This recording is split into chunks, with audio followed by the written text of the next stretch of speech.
Pour comprendre l'histoire de Bastion, il est d'abord important de s'intéresser à celle des Omniacs dont il est issu. Les Omniacs sont des robots créés par les humains et ils ont changé la face du monde au XXIe siècle. Ils ont été responsables du plus grand conflit armé des temps modernes. Tout commença au début du siècle avec l'arrivée d'Omnica Corporation sur le marché des robots et de l'intelligence artificielle. Omnica était une entreprise unique et innovante. Ces ingénieurs avaient en effet réussi à développer de puissants algorithmes capables de rendre les robots intelligents. Leur création avait même la faculté d'apprendre et de s'améliorer tout seul avec le temps. Cette prouesse technologique était très prometteuse et le monde s'apprêtait à entrer dans un nouvel âge d'or économique. La plus grande réussite d'Omnica Corporation fut sans aucun doute les Omnium, ces immenses usines capables de produire des robots en quantité industrielle sans avoir besoin d'intervention humaine. Le succès de cette invention fut retentissant et les Omnium furent installés partout sur la planète. Grâce à leur moteur à fusion nucléaire, ils pouvaient fonctionner en totale autonomie pendant des dizaines d'années. Ainsi, le monde entra dans une ère robotique. Les produits de ces usines étaient appelés les Omniacs. Ils étaient nombreux et pouvaient répondre à toutes sortes de demandes. Certains robots étaient destinés à la guerre et d'autres étaient destinés à servir les humains. Mais quelques temps plus tard, des soupçons de fraude pesèrent sur l'entreprise et elle fut contrainte de fermer. Les Omnium furent alors laissés à l'abandon. Mais à la surprise générale, certaines unités se remirent en marche toutes seules. Des centaines, puis des milliers de robots sortirent de ces usines du futur en un temps record. Ces robots capables de se réparer, de se répliquer et à l'intelligence tactique impressionnante lancèrent une grande campagne militaire contre l'humanité. Alors que personne ne s'y attendait, des légions de robots armés jusqu'aux dents envahirent les villes, ravageant tout sur leur passage. La création des êtres humains était en train de se retourner contre eux et semer le chaos. Quant à Bastion, lui et ses pairs étaient les unités de combat principales des Omniacs. Mobiles, ils pouvaient se mettre en mode sentinelle et faire pleuvoir une rafale de balles sur leurs ennemis.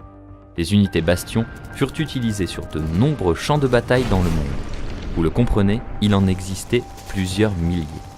Le Bastion que vous connaissez dans Overwatch s'est quant à lui battu en Allemagne, contre un ordre de chevaliers nommé les Croisés. Bastion était programmé pour attaquer la ville de Stuttgart en passant par Eichenwald. Les Croisés, menés par Balderich von Adler, formaient le dernier rempart contre l'invasion des Omniacs. Grâce à leurs puissants marteaux et leurs boucliers impénétrables, ils étaient de redoutables adversaires. Mais malgré leur dévotion et leur entraînement, les Croisés n'avaient aucune chance contre les Omniacs. Ils furent d'ailleurs presque tous tués pendant la bataille d'Eichenwald et la dépouille de leur chef repose encore dans le château de la ville. Mais même perdue, la bataille ne fut pas vaine. En effet, grâce au sacrifice des Croisés, l'armée allemande eut le temps de se reformer pour repousser les Omniacs. De nombreuses unités Bastion furent alors détruites et mises hors de service. Finalement, pour lutter contre cette menace planétaire, les Nations Unies créèrent un commando d'élite, Overwatch. Ce dernier parvint, par le biais d'opérations extrêmement périlleuses, à détruire les Omnium et à faire cesser l'invasion des robots. Plusieurs années après la célèbre bataille d'Eichenwald, alors que l'on pensait toutes les unités Bastion disparues, l'une d'entre elles fut réveillée par un curieux hasard. Ganymède, un petit oiseau forestier, fit son nid sur la carcasse d'une unité Bastion recouverte de végétation.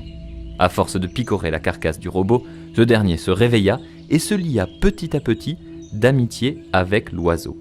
Mais comme tous les Omniacs de l'époque de la Grande Guerre, Bastion était contraint par des ordres du passé et il devait attaquer Stuttgart. Il se mit alors en route, traversant la forêt noire en direction de la ville.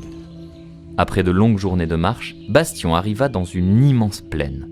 Il y découvrit des centaines d'unités Bastion détruites et utilisa ses capacités pour scanner la mémoire d'une des carcasses sur son chemin. Il y découvrit alors des images horribles des exactions commises par les Omniacs. Cette vision de violence le traumatisa, et alors qu'il semblait programmé pour attaquer la ville, Bastion décida de se retourner.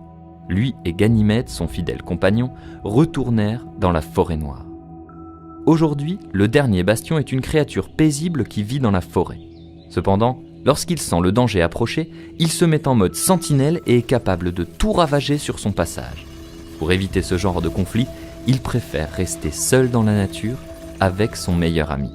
Ce dernier survivant d'un passé douloureux rappelle aux hommes le lien unique qu'ils ont avec